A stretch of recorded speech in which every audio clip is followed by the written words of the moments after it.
Chapter 1. Once, when I was 6, I saw a magnificent picture in a book about the jungle, called True Stories. It showed a boa constrictor swallowing a wild beast. Here is a copy of the drawing. In the book, it said, boa constrictors swallow their prey whole, without chewing. Afterward, they are no longer able to move, and they sleep during the 6 months of their digestion. In those days, I thought a lot about jungle adventures, and eventually managed to make my first drawing, using a colored pencil. My drawing number 1 looked like this. I showed to the grown-ups my masterpiece and asked them if my drawing scared them. They answered, "Why be frightened by a hat?" My drawing was not a picture of a hat. It was a picture of a boa constrictor digesting an elephant. Then, I drew the inside of the boa constrictor so that the grown-ups could understand. They always need explanations. My drawing number 2 looked like this.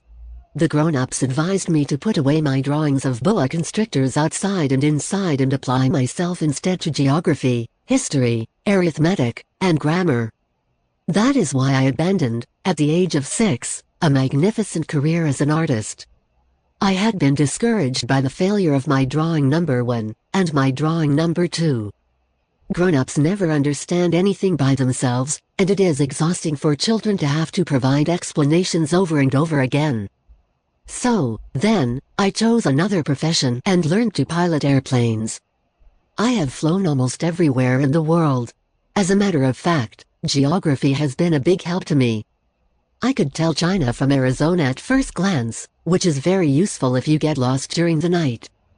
So I had in the course of my life, lots of encounters with lots of serious people. I have spent lots of time with grown-ups. I have seen them at close range, which hasn't much improved my opinion of them.